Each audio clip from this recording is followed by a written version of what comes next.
Frankie here, Market Fresh Boys from Michigan.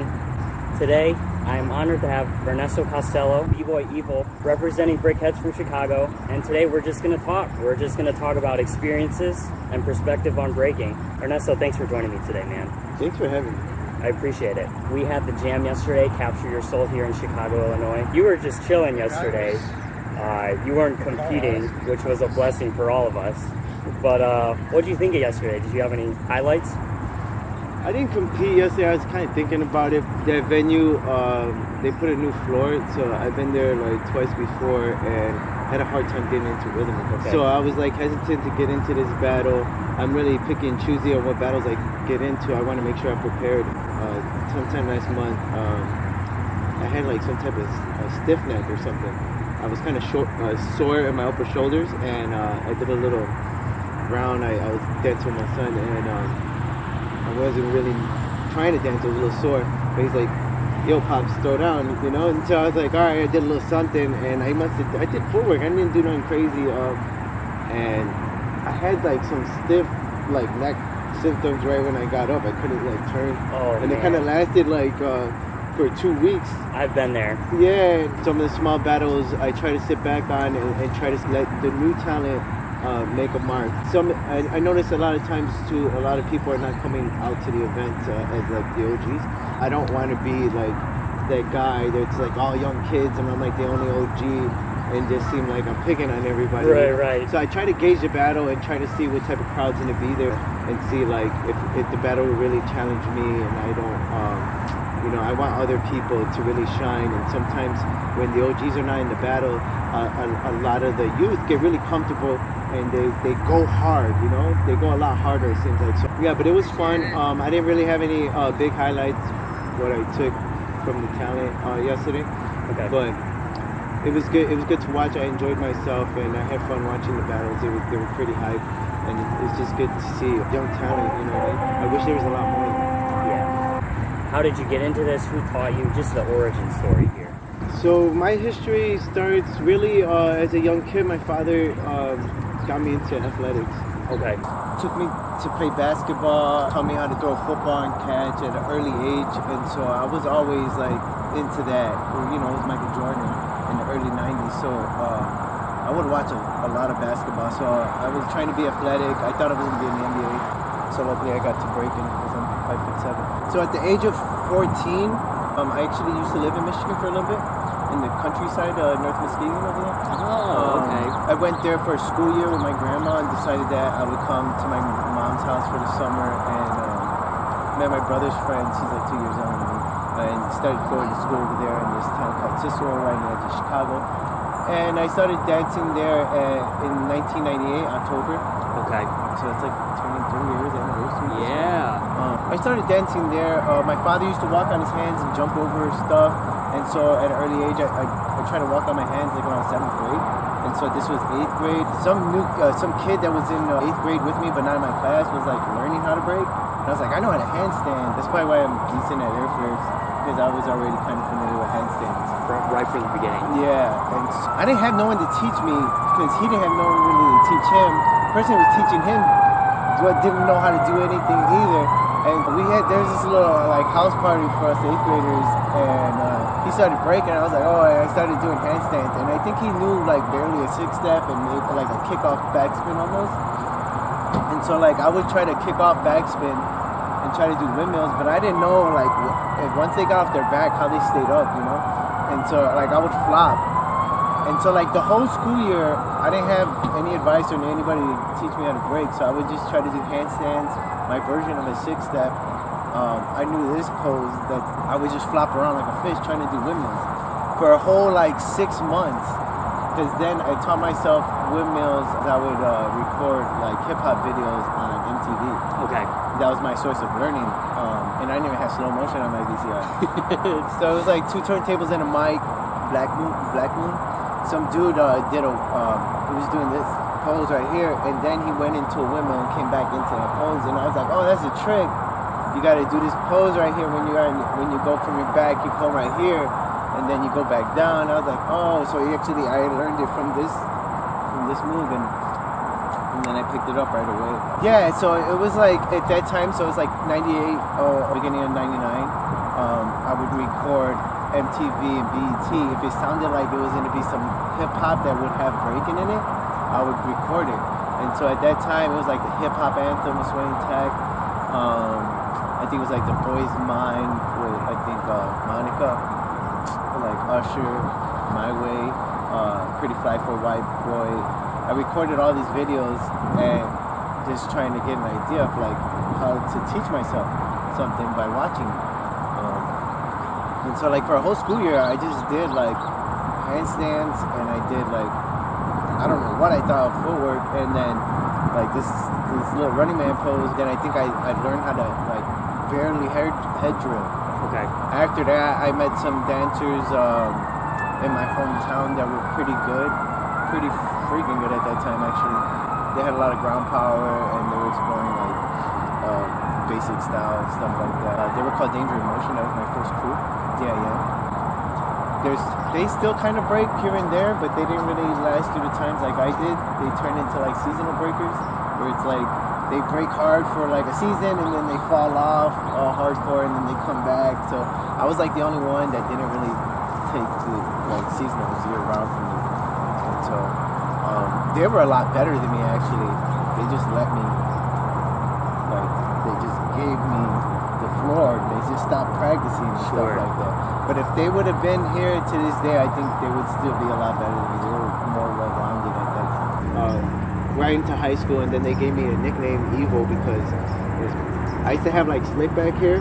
Okay. Like that, and then I just met these dudes, and like dude was like 19, I was 14, his little brother was like 15, and between that age, he was the oldest, 19, right? And so they were like, yo, you want to go to our house? And I was like, yeah, it'd be cool. And like, we'll just watch footage and stuff. And I'm like, oh, cool. This is awesome. I never met any other breakers, you know? And so their sister was home and her boyfriend was there. And they're like, I think fresh out of high school or something. And they're like, oh, let's go pick on her boyfriend and say like someone scratched your car in his car or something. And they're like, yo, you don't say anything. Just don't kill the joke. Just kind of like, don't kill the joke. So I went in there kind of like, I didn't know anybody either. And so like, I was just trying not to kill the jokes. I was like, serious. They're like, dude, man, someone scratched your car. And he was like, they would goof around too much all the time, right? And he was onto it already. He was like, man, you know, shut up. You guys are silly, you know, get out of here. You guys probably scratched my car. And like, shut up. And then he looked at me like, and I was just like, trying not to make eye contact. So I'm just looking like this. And I got this slick back hair and like these bushy eyebrows and stuff, and then he's like, who's this evil looking motherfucker? You know, and I'm like, ooh, everybody starts laughing, and then they come around, you know, my name's Ernesto, they're like, man, we gotta give you a nickname. Oh, we're gonna call you Evil. And I'm like, no. And at that time, you know, growing up in Cicero, small town Chicago pretty much, there's a lot of gang activities, you know, so I didn't want that look. Okay. Saying like, no, I'm not evil, like I don't like. And then like some of my friends would like introduce me to their parents as Evil, and I'm like, my name's Ernesto. My name's Ernesto. I'm a good kid, you know. Yeah. Stay out of trouble and stuff like that. But that name stuck to me. I didn't really care for it. It stuck with me because they were already established in high school. Okay. And so going to high school as a freshman, I had just learned like flares and no-handed windmills and stuff like that. So like after a year of breaking, I had gotten a lot of basic power moves. And so they were hype, and they would always use me as the guy to break first in the hallway. They would be like, oh, Evo! And this dude was like a senior, junior, so he was popular and stuff. And so he was just like blowing me up and stuff. And next thing you know, like that name stuck. And so people just started calling me Evo, and they would just use me as the guy to go break first and push me to go break. And eventually started a club in high school after my sophomore year because one of the teachers in my school was, luckily enough, she was into hip hop. Her boyfriend at the time was an MC, and he had some association with our crew. And she had told me, she's like, yeah, I'm gonna start teaching at Mornese High School for my first year. And I was like, oh, I'm gonna be the first year. I'm a freshman there. So we talked that year, and we were like, yo, can we start a breaking club, because they be kicking us out every time we try to break. And so she supervised us for the rest of the time being. They even had that keep going after like I graduated. So I was the president of that, founder of that club. And I taught kids at that club. So we had the best like high school breaking at that time. Like Mox was Yes. Went to high school with me. Miklo, who moved to Mexico, but he still breaks. And so we actually, in 2002, entered a high school battle and we won in Chicago. And at that time, there was a lot of young high school breakers that were really good at that time. Okay. Yeah, and so those are the guys. No one really taught me. You know, I kind of just learned off of being around people, but those are the guys that took me under their wing. Virus, Lenny, Joe, Kevin, Beto, Chino. So the first clip we have here, Raw Elements 4v4 in 2012, you guys battled Brown Syndrome in the finals. And this is actually the first footage I ever saw of you. Brown Syndrome went out first. You come out with a response with one of your signatures here. Let's watch. Yeah, we used to go at it with Brown Syndrome a lot. Okay. In the early 2000s. So it's carried out into the later 2000s. So we have Superman, Tombstone, Air Flare, Halo, Into a Drill. It's so fresh that you use mill variations to take up to your air power. B-boys, they'll just use regular mills if they're going to take it up to an air flare.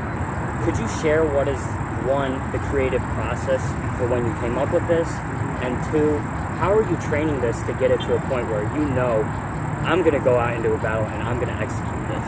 The creative process for this was I'm not so damn creative. Just being in the crew that I am in, there was a lot of demand to be original. And I didn't feel the need to be that original. I felt the need to be more traditional at that time and to learn like fundamentals. And I just didn't I didn't really organically feel like an original style, you know what I'm saying? So I like the classic style. And so, well, how do I find originality in these fundamental moves, common moves, you know? And I was like, man, I don't feel very creative at times. So it was just more like having all these fundamental moves and throwing them together in weird ways that you don't typically see, and making that make me look original. Okay. And so it's just like really just like throwing moves together. Like people don't do Supermans into pike windmills or tombstones. People don't do that, and people don't do tombstones into airfields. At that time, people weren't doing it. And so that's where I was like, oh, I can find my style within that by throwing common moves that people do in just like I don't want to say weird combinations, just like different combinations that people just normally don't do.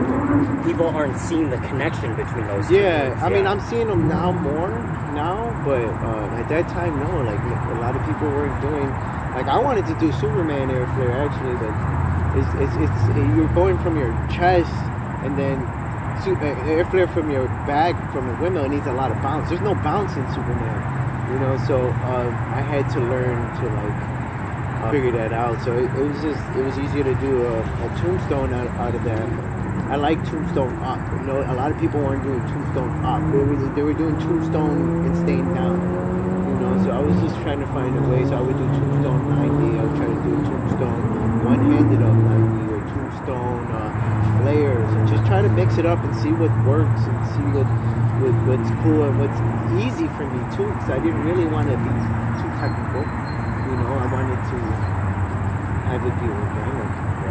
Yeah, so how do I build confidence at that, doing these things? You know, be at one with myself and understand you can have a lot of moves. But really it's understanding when you can pull those moves and what combination can you pull them the most efficient way. And so that's a lot of the journey. And then actually practicing that. You know, breaking like that, I usually don't really break like that at practice. Most of the time, because it takes like this type of adrenaline, you know, to do Supermans and then to pike and then go all the way up it just, and then to just even drill, and that just takes like, you gotta like, you gotta like get hyped up, and so a lot of times I kind of do those moves in singles at practice, and then if I get like super hyped at practice, then I'll try to pull them out here and there.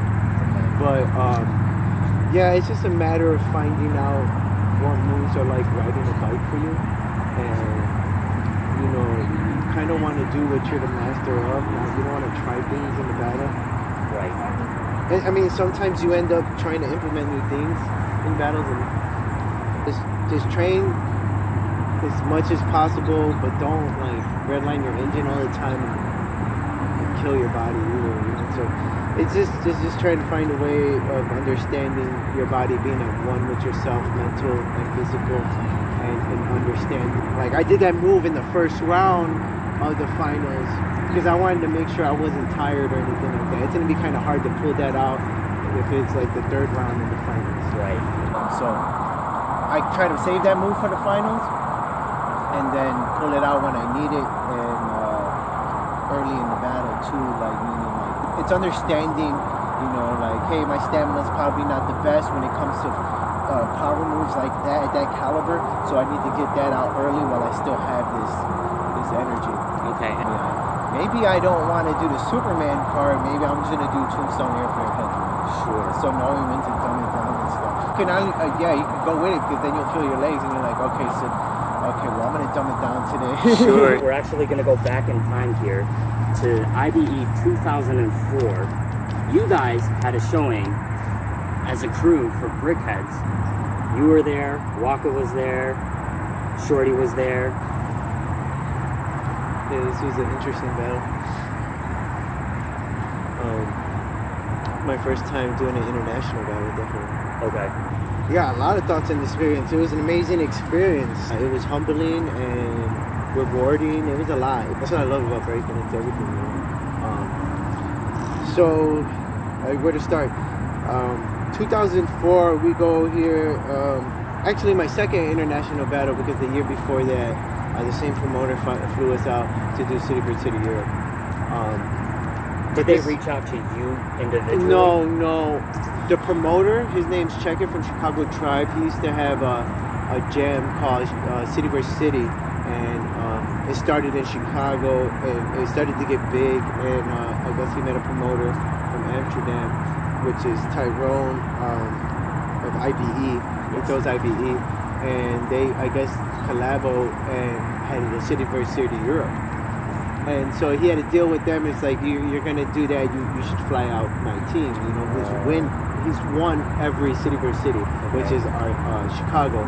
And so that's how I got invited, because I was an established person in Chicago at that time, and I was a part of those teams, except for the first one. It wasn't like so much we need Evol.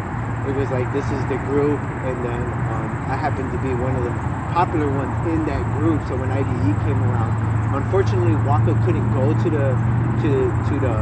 He had a visa problem for the City vs. City one, so he was kind of making it up to him, like, yo, we didn't get you out to that one, so we'll get you out to this one, and we want Shorty and Evol. You know what I'm saying? So they brought us out. It was a little weird, the squad, because at that time Omar was on that squad, and Omar and Shorty were kind of like, they had really similar styles, and they would like, every time they see each other, they would throw rounds at each other and stuff. And I had a lot of respect for Omar, but his crew, my crew, kind of had somewhat of a rivalry at that time too. So it was kind of weird because I think right before that was like freestyle session on the boat, and we went there, and like Texas was calling out everybody, and they called us out, and like Waka was going at it with Crisis, and so he was on the squad too. You know, we would always go at it with Vicious Germs too, and this guy Charles was on the squad too. It was like a squad mix of people of rivals in us. You know what I'm saying? It's a little weird, but I remember at one point in time we ate at McDonald's, and it was like Omar and Shorty just happened to be sitting at the table together. It was just weird, like how they mixed up. It was all love though, and then also like it was weird because like Omar and Shorty had like very like it's like almost the same person. Like why didn't you just get somebody that was like different? Sure.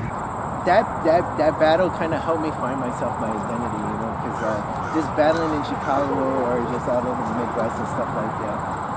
You get to see yourself with respect to a wider spectrum of dancers. Yeah, I was so used to being like the only like one of two power heads there. You know what I mean? So it really didn't matter how I did my power, you know, and how I was really strategizing in my battles, because I just had to throw like these hardcore moves out there and I'd win and stuff, or a lot of times, yeah. And so when I went to IBE, I had this idea of like, before that I was like trying to break like Shorty.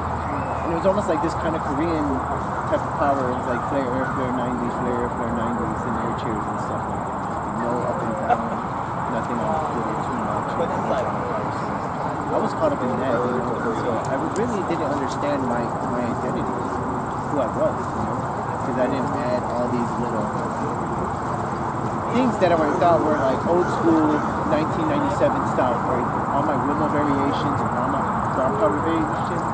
I didn't really value them at that time, because I thought that was like the old way of breaking. Because when I started breaking, you know, that's how Easy Rock would break, that's how Ivan would break. And you watch Battle Year 97, it's all head spin variations, a lot of combos on the floor. You know, barely a 90 here and there. No air flares. I had air flares just because I started dancing at that time. So that was like the new school move. I didn't really have air chairs or anything like that, so I didn't have a lot of new school moves. And so this place helped me find like who I was. Like I was like, oh man, I'm not gonna be doing like flare 90 air flare, because like Shorty and Omar are like really good at that, and Charles is really good at that. There's 3 people on my squad that are like a lot better than at that category than I am. And I'm like, well, who am I? Who am I? What makes me different? I used to go to events too and just kind of peep the battles and be like, what people, I don't want to get caught up in the trend of today. So if people were like doing a burn, I'm like, okay, I'll stay away from the burn. Everybody's doing a head drill, I'll stay away from the head drill today. You know, so when I peeped this one, and I was like, oh, okay, so I'm going to do power. Do not do flares, do not do a lot of air flares. Don't try to go crazy on 90s, you know what I'm saying? I was like, oh, but what's mine? And I was like, oh, like the, you know, just like the weird little ground power things I did, all the chest pennies that I do, the Superman chest pennies, oh, okay, like shoulder tracks, oh, the stop and go head tracks, oh, like these weird little swipes and stuff, like, oh, the wrist moves, this is my style. I never really had to think about what's my style, what my identity was, because like as long as you're good at a small event, it really didn't matter. So this is the first place where I really had to understand, like, yo, like, I can't break like this because this guy's gonna do that move. You know what I'm saying? And at one point in time, like I said, I wanted to do this combo that I did, and I had to move it later in the night because Crisis had did the same combo. He did air flare and a half into babies, and I was like, oh shit, you know? I'm not used to like other people having the same combos as me. Sure. You know what I'm saying? So I really had to dig deep and find like who I was as my identity, and at that time I was just training to be a typical power head at that time. So I really found myself, and this, I understand musicality better at this battle, because I would break to music, but I really try to memorize the song, like, oh, this part's coming up, I'm gonna do hand hops on beat into air flares. I never thought about it like at that level, and at this level, people were coming out and they were doing their power sets on to the music and everything. I was like, holy crap! And then Machine was just like killing all the beats, and I was like, yo, I'm studying music. I'm getting home and I'm studying music and trying to implement that. It took a long time, and you know, being from Chicago, that's not really a big thing, so it took a while to get used to that. Yeah, I understood what signatures were. I was just breaking, and whatever I had in my bag, I would use, even if I didn't have it. And so at that point, I was like, oh, this is me. Nobody's doing this shit to this. I saw this clip on your YouTube page years ago. It's showcasing the different levels and using the different variations of mill. A grab mill here, taking it up, taking it back down into a baby, back up, and same idea with tracks, using halos to take up your air flares. Yeah, the shoulder tracks. That was something I was playing with at the time. Yeah, it's just really just trying to do things in exotic ways, I guess. You know what I'm saying? just weird little combos. Yeah, I don't know why people just stick to the air flare all the time. I don't know why. It's so weird. And like around 2007, I just cut the air flare out of the flare out of my diet. And like I got decent flares, and people like my flares and stuff, but I always felt that they're hard. They're fucking hard, and everybody's doing them. So, and then like if I'm gonna do a flare in my combo, I gotta do it right away. Like if I want to do flare 90 or flare up into something, you gotta do it right away. Yeah, I'm not gonna do like 3 moves ahead of it and then try to it's hard. It's that hard, you know. A lot of people scrape their flares too. Oh, you're messing up. Right. That's bad. That's terrible. It's bad form, and you're cheating. You know. Yeah, you're just not executing well. And so I just like, how do it be more efficient and not like everybody else too? Do myself a favor and change that up. Put like a weird swipe in front of that instead of the flare, or like a windmill variation instead of the flare. It's probably easier for me too. So it was just more efficient to not be like everybody else. Maybe it's just how my body moves. I guess. I mean, because it is air flare, air flare. So in a sense, you would think they complement each other, and that's why they do it so often together. And windmill air flare, to me, just works. I mean, I couldn't get the air flare. After trying it. So it was like my second year of breaking, and I couldn't get the air flare. And then I got windmill 90. My friend was like, I was like, yo, I got windmill 90. And he was like, yo, just like fake it and toss it with that momentum. I was like, and I tried it, and that's how I did it. And I did it really low at that time, like how B-Boy Ivan used to do it, like really low, you know. Yes. And so then I learned how to do it out of a flare, out of momentum, you know. And then I learned how to do it from up top, like out of just standing up, you know. Really? So yeah. So I learned backwards. Yeah. So that's probably why, you know, I learned my power really based off of momentum, and just like downhill, and learning how to maneuver downhill. And that's another, I look at my style of dancing, breaking is my own roller coaster ride. And that's why I do a lot of power moves, because it's a roller coaster ride I get to control. So I get to pause at the top, a handstand or whatever, and then drop into that mill or flare or head spin or head track or swipe. It's like going downhill, you know? It's like surfing almost, and being at a skate park, you're just kind of going with the momentum gives you. And you know, sometimes when I think about it, that's when I mess up and stuff, you know. So it's really just like, and if you want to build a set off of that, you really just kind of like, you go surfing, or you go downhill with your power, and then you see where it takes you, and you build a set off of that. You don't really try to think of a set. You go with it, and whatever is natural, you'll remember that. You try to remember it. Okay. Freestyle things that are your signatures. Freestyle around your signatures, you know. Experiment at home, or I mean, at practice.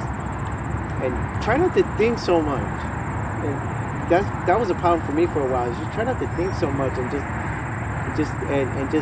but move different though. But not to think too much about it, and just like walk it out. You know what I'm saying? On Instagram. So kind of segueing into a different topic here. A lot of people showed up for this practice spot. Yeah, alternatives. It was an amazing practice spot. It was really huge. I didn't realize what we had at that time. A lot of kids would come out and practice. You know, we had a golden area. There's so many people at that time that were down to practice. What was it like just being there? It was almost like being in like a jam during the week, you know. And sometimes it was hard because it was like, I feel like you had to show off. But it was good because I got, like, you've seen all the power I was doing at that time. Was it 2009? And I was playing the B-Boy game too. B-Boy, and that kind of helped me kind of get an idea of how I'm supposed to do my power too, because like in order to hit the flare 90, you had to hit it precisely, otherwise you would like wobble and have to fix it. You know what I mean? And so like I was learning how to like hit my timing better with power, and as you can see, I did like 14 elbow air flares, and this is all one practice. So that was like a really good practice, and I had just had my daughter at that time, so I was really like, yo, if you're gonna break, do fucking really good. You know, make your daughter proud. You know, don't give it up, but don't just do it either. You know, so make your daughter proud, and you got to do it under a better lighting now because you're a father and you're just dancing. Yeah. You're playing, in other words. So you be the best you can be, and so that's why it was like the urgency to be better and do it at my best, and you know, make up these weird combos like shoulder track, air flare, and stuff like that. And I was just at a good age, you know, and I had good. I could have watched my diet more. I could have did more physical therapy to prevent the injuries, but it was a great time. There was so much positive energy. Not really even positive. I would say there was so much competitive energy to push you, and testosterone that like really pushed you to get better. And there was just this urgency because everybody was there at practice. So many different crews, and it was like a small jam in the middle of the 2 days a week. What were the interactions between crews like? Was it like one crew, we got this part of the spot, one crew is here? Kinda sometimes. Not so much like mainly for the beginners in those crews, but a lot of people that were established kind of just like took over. Like it was really like the dope popular b-boys kind of like were in the center, and then everybody was kind of like in the peripheral. Yeah, you know what I'm saying. And then like ciphers would kick off, but it really depended on like on the practice, you know, and who was there and stuff. But yeah, a lot of battles would kick off there too. It was a dope spot because they had this really real hip hop vibe there, because it wasn't just breaking. Okay. There was a lot of graffiti heads there. There was DJs there DJing at the time. Like they wouldn't just play music on the speaker; it would be a DJ. And at the last like half an hour, there had people freestyling, and so it was like this good unity of like hip hop, you know. And it wasn't just, and there was youth. There was a lot of youth, so you can teach people there. And it was a dope place. So I realized that it was that dope too. Because now the city doesn't really have it. What did practice look like after that? They just started looking like little studios, true practices, you know. And if there's like a commonplace practice, like for open to different crews, they're really small studios, and so they're just it's kind of weird. That sucks, man. I practice with my guy Magic, and more than nothing, it's just us two. And we're 37 years old. Right. I started breaking in 98, so it's 23 years. And I don't want to get this up. I feel blessed to do it. And yeah, it's just hard to see a lot of people are still able to do it and we're just not doing it. And then it's hard to see that, like, there used to be a flood of youth before. Like, there's like, when I was in high school, that was the talent. It wasn't like 30-year-olds. Now it's like the talent is the 30-year-olds. And they're still young talent, but they can't mess with the 30-year-olds still. Sure. You know what I'm saying? And when I was at that age, there's no 30-year-old I know. I'm putting him into retirement.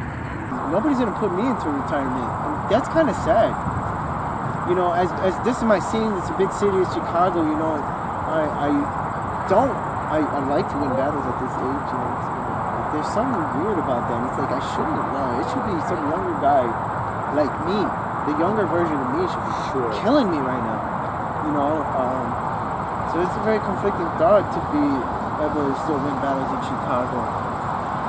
Because I really hope that I want to be one of the best people in Chicago. I'd rather be one of the weak people in Chicago. Sure. It really speaks volumes of our scene. It's a big city. And I just wish there was more talent. I don't know if the all styles are taking our dancers. I don't know what it is. I don't know if it's just because kids play games and it's really easy for them to really get that feeling on their faces. For a kid to really learn breaking at a young age and then stick with the ups and downs of that, it's really challenging. You can go outside, you don't even have to go outside, you can play video games all day and get that same adrenaline, get that same excitement, and get that same camaraderie with your friends online and stuff like that, and they don't ever have to do anything. So it's I don't know what it is, but man, that jam was at a small venue, so it's probably a good thing a lot of people didn't come out. There was enough heads, you know, but man, there was a bunch of people I'm not used to seeing. a bunch of new faces. I know not enough old faces, and it's like, oh, this is a Chicago Jam. This is small. This is small turnout. It's kind of annoying. You know, I don't. 23 years into it, I don't really want to go to the event either. You know what I'm saying? All the time, it's hard for me to get up to it. Events are dope because people come out, and if you're dope, come out. You're making the jam better for everybody else. And if someone from out of town didn't come in, they're gonna Chicago. Sure. You know what I'm saying? So I know for myself and CJ, when we got there, it was like I didn't really feel like coming. You know what I'm saying? But I'm happy I came. You know, because it made the event that much better. Not that I'm like this amazing person, but just seeing old faces. Like if he didn't come, it would kind of be like, man, I'm so glad he came. You know what I'm saying? Because Beast and Chickies is not here, you know what I'm saying? So I just kind of want to see some old faces, you know? And at this point, I just want to see faces, you know? And so sometimes I'm like there's these two kids that were dancing, and I know their father. I went to high school with his crew members and stuff back in the day. So I know his father, and his father's a graffiti artist, and trying to get the kids into breaking. They've been breaking for a couple of years now. And they're really shy, you know what I'm saying? So I'm trying to get them more involved because I would hate for them to stop. I would hate for them to stop. So I'm trying to like, hey, how you guys doing? Like, how you been practicing 90? You want to try? You want to try 90? And I'll try 90 with them, you know what I'm saying? So they feel comfortable and stuff. It's not so much about just the old faces, but it's just like just keeping people in the event. And it really tests your heart, you know? Because your heart is going to put you into the mode of working hard. So I don't call it hard work, I call it heart work, you know, because it tests your heart. When you work hard, you're showing your heart. And a lot of people are not showing, they don't have the heart for it, you know. And that's what's beautiful about this dance. I mean, it's really like how much you love it because there's no money involved, really, you know what I'm saying? I've been doing this for 23 years. And I get paid here and there for it, but there's just not a lot of money. I'm not supporting my family off of this at all. And so I got to find other ways to make money and still keep breaking and still keep getting better and then, you know, and travel. Waste my own money to travel to be with like-minded people. There's not a lot of people that do that. You know, this hobby brings a lot of people together, different races and stuff, and it brings them with peace, you know, and with interest, you know, bring us together. We would never been talking, you know what I'm saying? You come from a different background, I come from a different background, and now we're bonding together, and we might be friends for a long time, because that's how our community is. And I don't want to give that up, and to me it's a shame that people give that up. You don't have to break no more, but there's a big community, and after a while you get grandfathered into this community.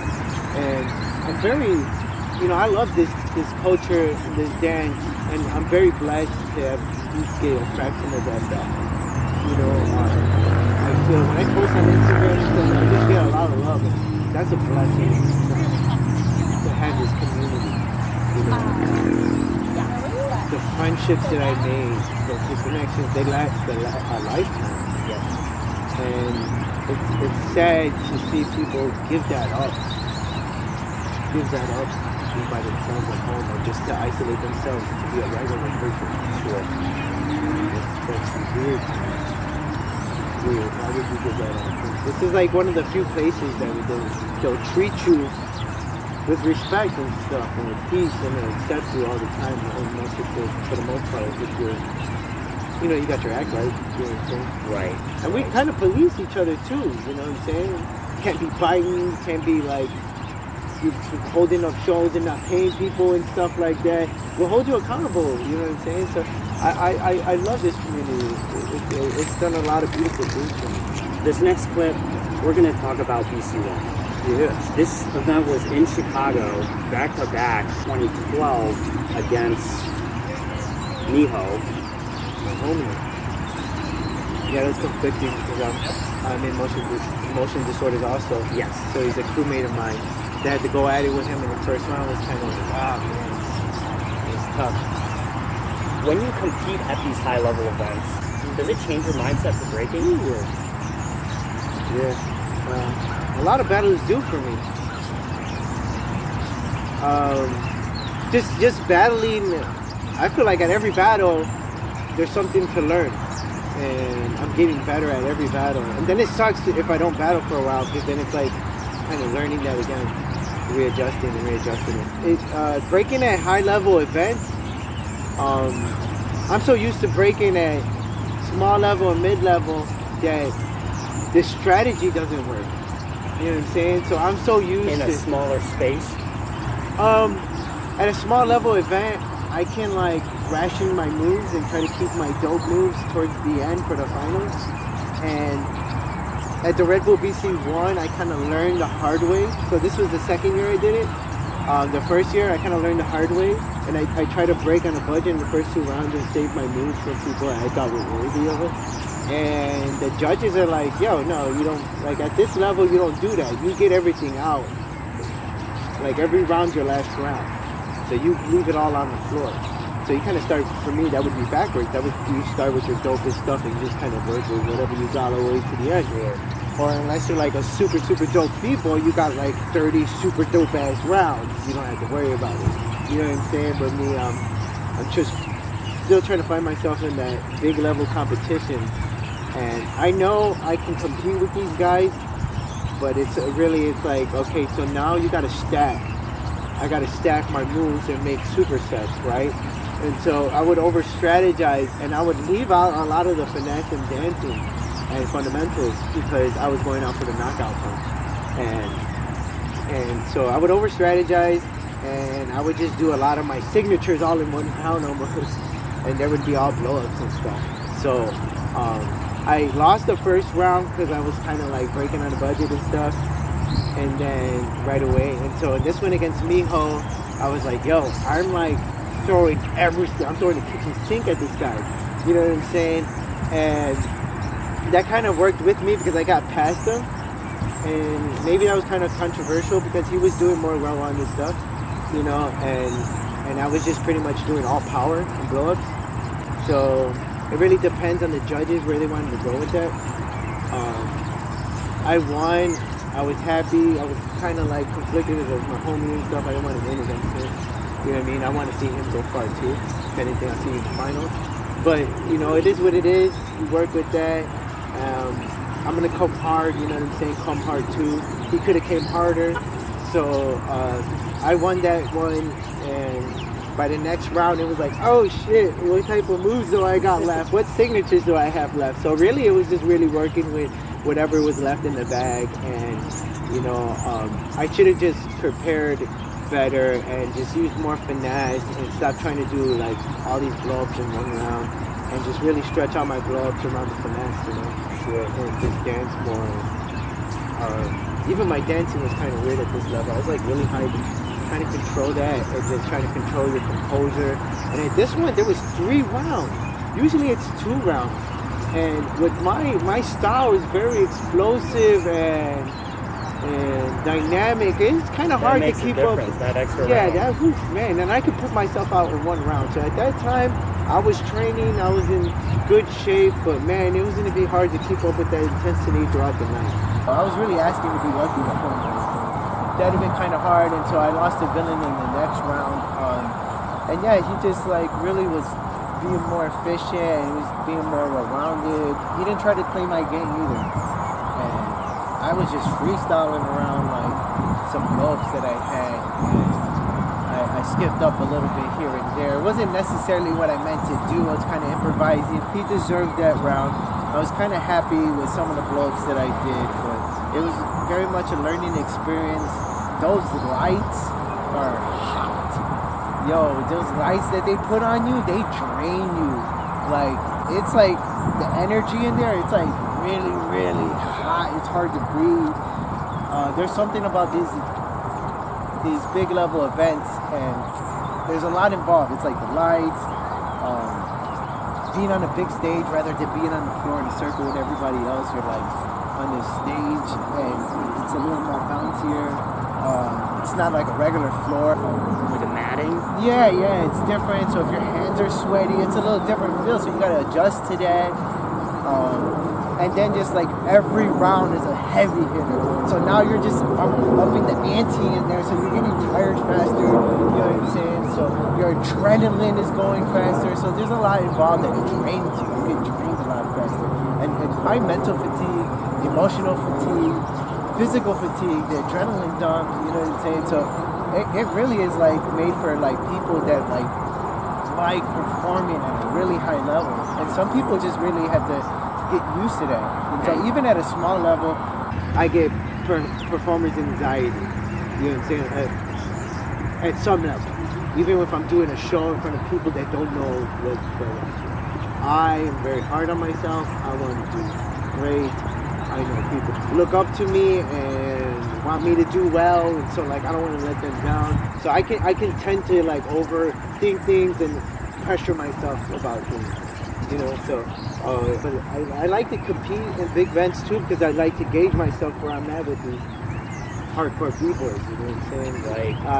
I want to conquer some of my fears of just like being vulnerable in front of a lot of people. And high risk, high reward, you know, and just conquering that and not being what if. You know, what if? I think I compete with these guys. I could have gotten to top 8. Maybe I could have gotten to the finals. Maybe I could have won. Maybe, you know, or maybe I could have just did really good against the guy that won it all and had a really good YouTube clip and something that I can show my kids. Right. You know what I'm saying? And say like, man, I wasn't the best, but man, I used to compete against the best, and I used to throw a wrench into the gears, you know, goof it all up, make them move. I make him lose the next round because he used his best stuff against me. So just having fun with it and just being a part of dope moments, I think is good enough for me because I didn't expect to get this far. Yeah, but big events like they can kill your ego and they can kill the fun for it too. And so like breaking being like, I like to say like a pizza or a pie, you know, competition is just one slice. And don't find your purpose in that slice because it'll tear you apart. It's really based on the less competition you did, how well you did. Sure. Like, how many competitions do you want? And even if you're still competing, otherwise like nobody knows you, you know?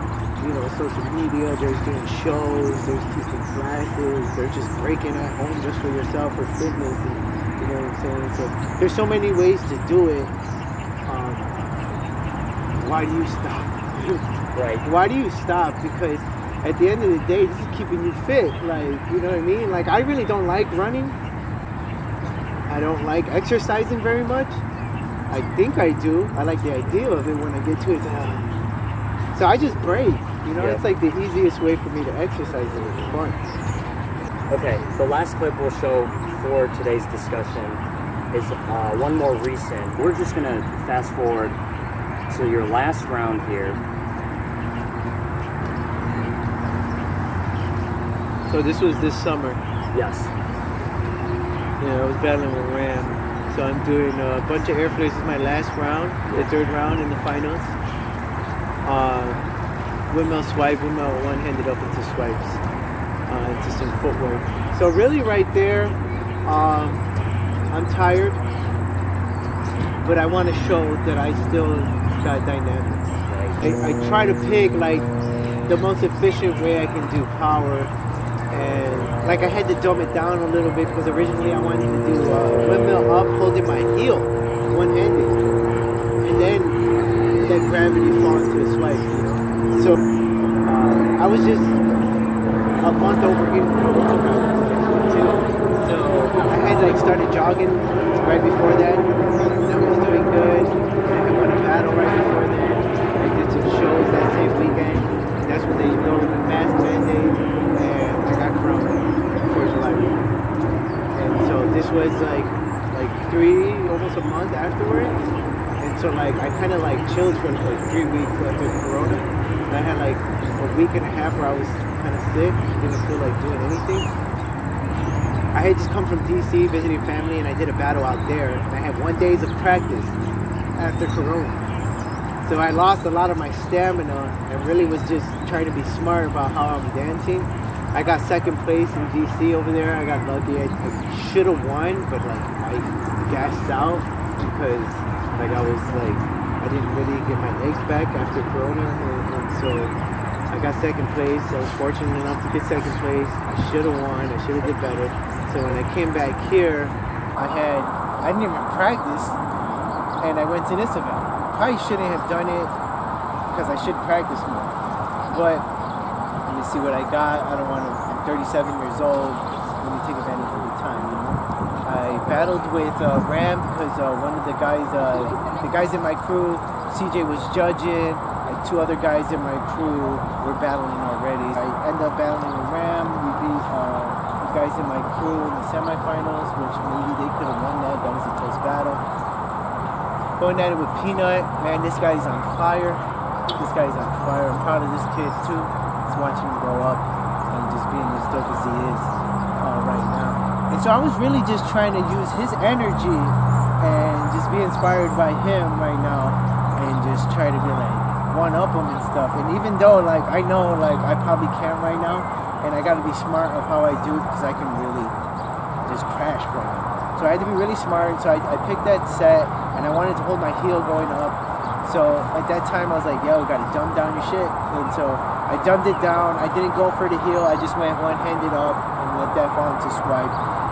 It started to be like kind of technical. And I don't know if I should have picked something else or left it like that. I wish my transition out of the swipes, more importantly, was better. You know. But yeah, I kind of felt like I was gassing out, but watching the footage, it didn't look so bad. Peanut, he's just younger. He's in shape right now. He's doing great, and I just need to get in shape. If it was 2007, we would have went heads up. But like, I feel like I break smarter now and more efficient now. I do more footwork, and I implement a lot more musicality and a lot more fundamentals. So I like the way I break now, but my athleticism, execution, and stamina was just better in 2007. But this was a good battle. It's understanding what I can do now as a 37-year-old and taking a little break, getting my legs back. It's understanding I can't do full power sets like I used to. And I really got to mix it up. And I want to mix it up because I want to be more complete. And when I look back on YouTube a lot of times, it's like, dude, like dope power with ugly transition, and no musicality, no footwork, no style, no storytelling. Like, yo, come on, you know what I'm saying? And you might have messed up, you know? And so it's like, I'm just really trying to fix all that footage now that's out there about me and just really be at peace of what I have now. You know, not just being satisfied with whatever version it is. For the younger students that are trying to learn power, can you speak on just, you know, how long you've been training this move to have that level of comfortability? I walk off for about a month, I can come back and I can still hit this move under pressure. You practice for a long time. For me, it's 20 years. You get an idea of what is riding like a bike. And for me, earlier in my career, I understood like I got a lot of moves. I got a lot of moves that are blow-uppy, you know. It's just a matter of like, can I do them at any given time? And so that third round in the finals, it doesn't matter what your arsenal is. Do you have the energy to even do it? You know? And so like, eventually, yeah, you got to be real with yourself and try to find these efficient moves that you can get out at these times. Or really, you just have to really be good with the music. You know what I'm saying? And I'm not that good with the music, so I really have to keep in my back pocket some easy blow-ups. And probably some footwork blow-ups, you know what I'm saying? Sure. Because my musicality and fundamentals and flow is not always like at a high level to win a battle. It's probably good enough to compete, but it's not to win. So my power is what really helps me win these battles. So it's just learning what are those power moves that I can do when I'm dead tired. You know, and swipes is it's one of them. Swipes are still hard because you're lifting. I'd rather do air flares than swipes. Because the legs are swinging, you're just kind of carrying that momentum. Swipes is like you let it down. If you let that hip drop a little too much, you got to lift all your weight now. You know, so it's just really, you know, how many swipes you can do. So maybe I should have did less swipes. I didn't crash or anything in this one, Right. but I could have been more dynamic in my ending. So maybe I should have did one less swipe into a dynamic transition out of it. You know, so like I said, I watch every battle and I critique everything that I do, and I'm never satisfied with what I do, and I try to just figure out how to be a better version of me tomorrow. Like just be a better version of yesterday. And so I tear this footage down and try to see where I could be more efficient and be more consistent with my energy all the way through. Because you don't want to just start hype and then end drain. You want to start hype and end like really hype too. Right. And so at this age, that's like really hard. You know, I usually start really hype and then it's just like not draining myself. So it's not it's trying to not have my rounds too short either. Sure. Yeah, so it's hard. So as a young B-boy, I would like to tell them just really at practice, understand what moves are easy and riding a bike, and try to keep some in your back pocket, and just learn everything you could possibly learn. Even if you don't like it, just learn it, because you never know at the end of the final battle. You might have tiebreakers and stuff like that. You might need all that stuff. And just to be efficient by maintaining your body, just try to like dieting. I'm trying to do that more often. Physical therapy is probably the most important thing. I didn't understand that part. I would always get injured, and it would help me too getting injured, because then it would force me to get better at other things.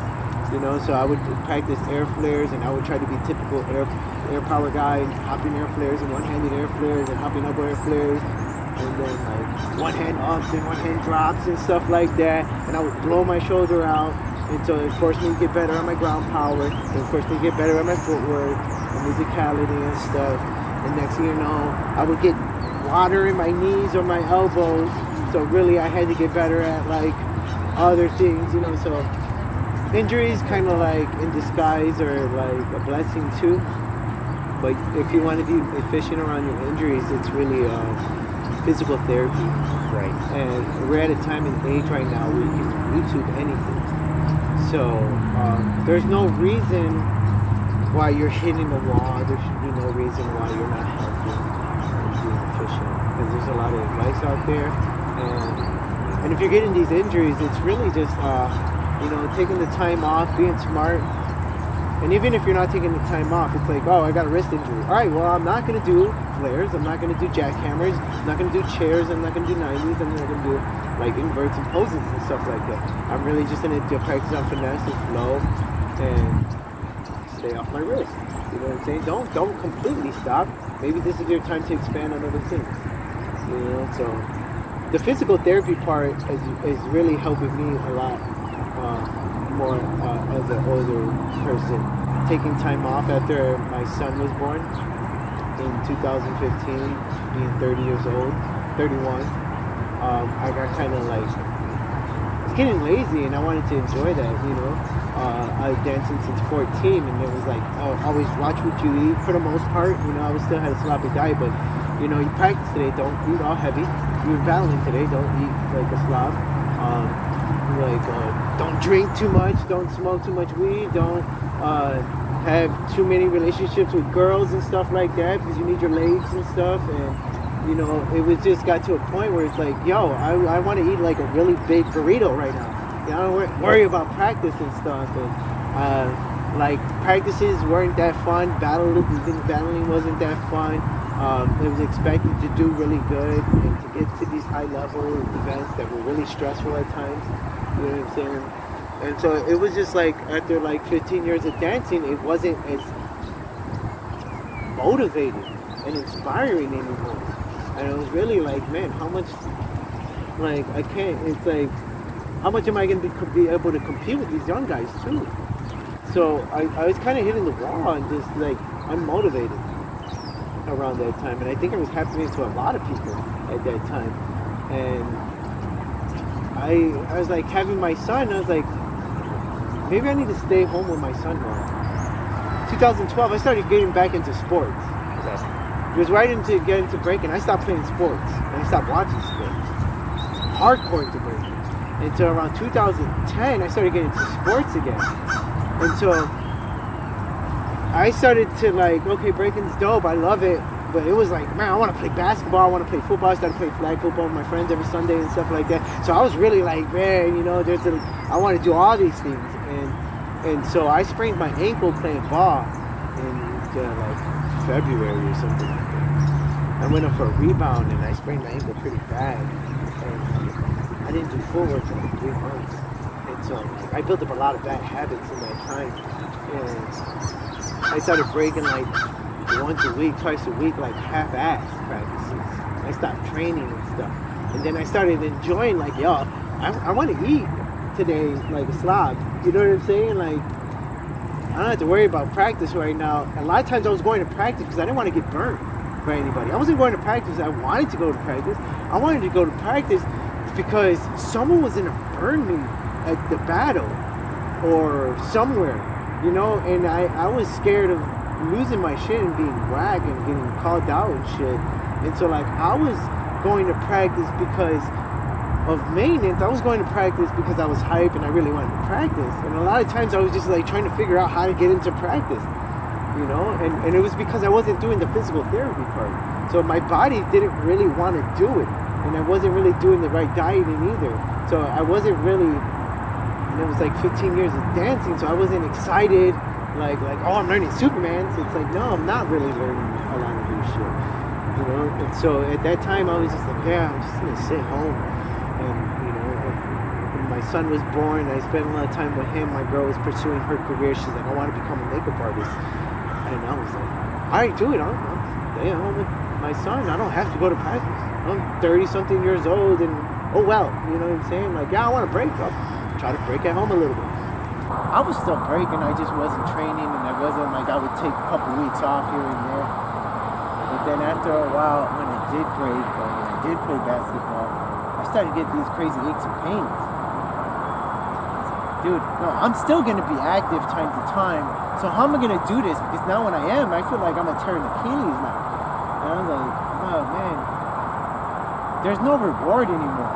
Like, yeah, I get to do whatever I want, but now I don't have this sense of like achievement. I was like, damn, I think I like life when I'm chasing the goal. Yes. And I'm grinding on something. Because like there's a reward at the end. Like, oh, I gotta go sweat today. Yeah, it was hard. I didn't want to do it, but I got something in today, you know. And my structure is better.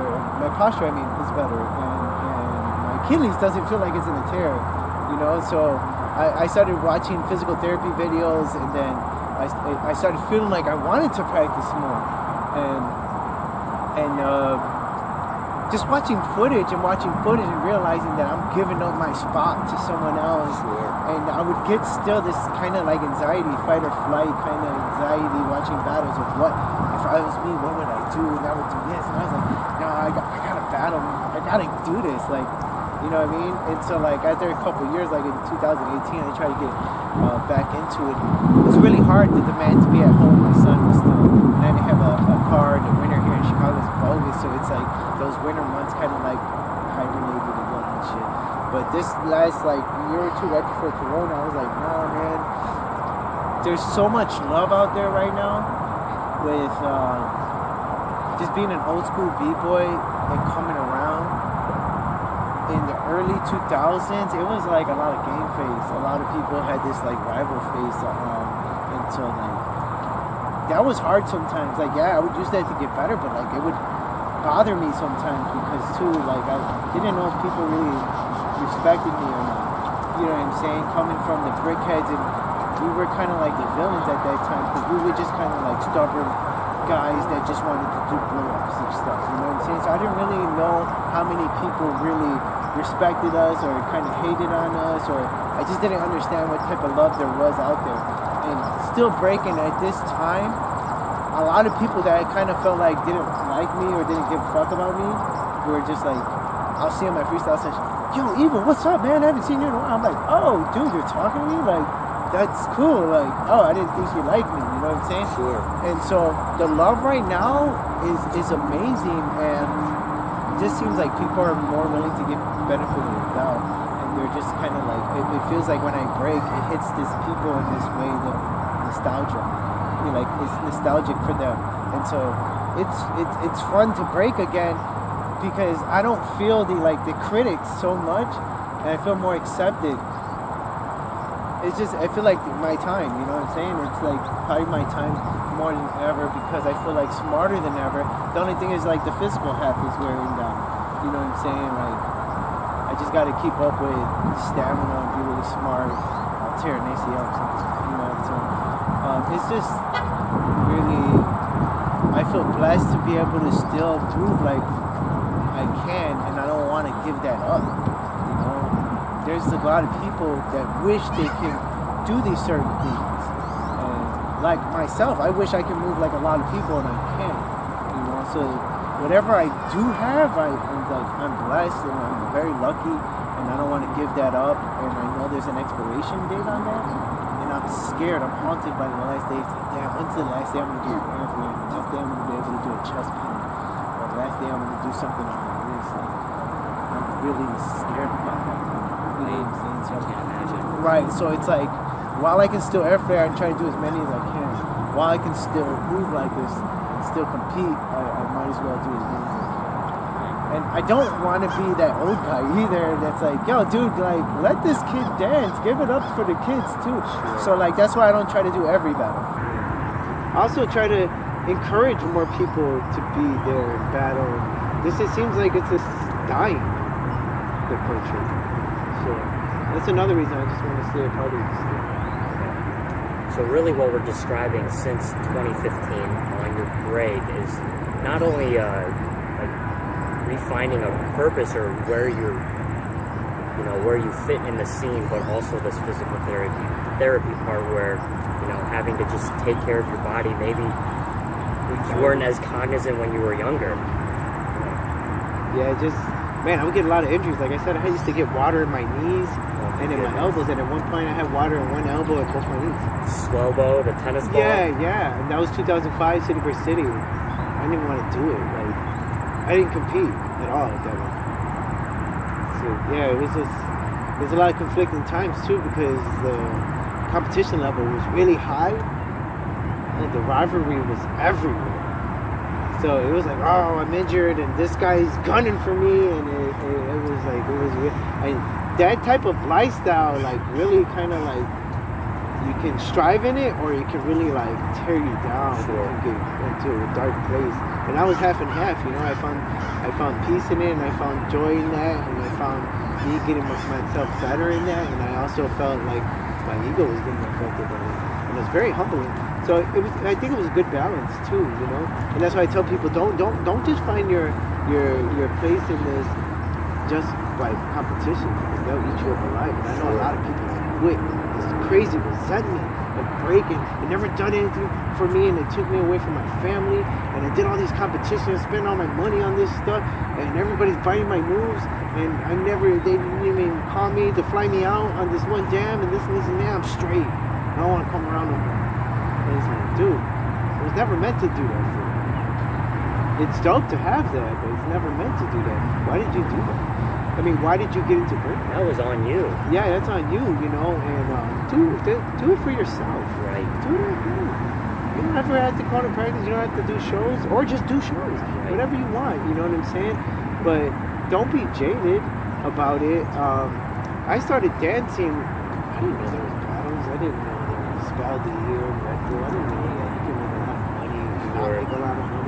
I just wanted to learn how to do a windmill, because when I first saw a windmill, this guy looked like he was the turtle shell doing windmills. It was like amazing, and I don't want to lose that feeling of what a windmill looked like when I first saw it. And you can be doing it for 20 years, you can forget that feeling, just caught up in like, I can't learn 1090s. I don't want to do this one. I crash all the time, you know. And so I just try, when it gets hard, I try to remember, why are you doing this? Why are you doing this? Not so you can get money. Get a job. right? So you love this shit. You love the spins. You love the dance. How fresh people look and the gear and all that stuff. So that's the reason why I do it. And to love the journey, boys. To not love the end game. Because you might not ever get to your end game. Sure. But to love the journey, to love the camaraderie of the people that you meet on the way to your journey and the relationships that you build, and just being able to go to practice twice a week or however many times and then do something that a typical person's not doing. And to be able to find yourself in that dance or in that hobby and challenge yourself, because you need to challenge yourself, because life is going to challenge you. And if you challenge yourself, you're more accepting to these challenges and more willing to hit them head on with a positive, optimistic view, you know. And so challenge yourself, go to practice, you know what I mean. These are very much life lessons. Yeah, because if you can break for 3 years, because it kind of takes like 3 years just to be able to compete. Sure. You know what I'm saying? If you could do that, and you're not even guaranteed to win, dude, you could be anything in life. You know what I'm saying? Like, because you're not even that good yet. You just started getting good, right? And so, like, I know people that were big, and they started breaking, and it's like, they're not going to be very good. But this guy learned windmills, and it was like 200 plus pounds, you know? 5'7". And like, dude, he was like Santa Claus for in the school assembly, you know what I'm saying? Right. And he's not the best b-boy, he probably doesn't break anymore, but he was able to say, I'm b-boy such and such, I got windmills. Right. You know what I'm saying? So breaking, you might not be the best person, you might not even do it for 20 years, but if it can teach you anything, it's hard work is going to pay off at some level. You might not be the best doctor, lawyer, whatever, but if you grind, you might be able to call yourself that. You know what I'm saying? And just like enjoy the journey and not the outcome so much. Just enjoy the journey and the adventure of the journey, the ups and downs of it, and let that build character and show character.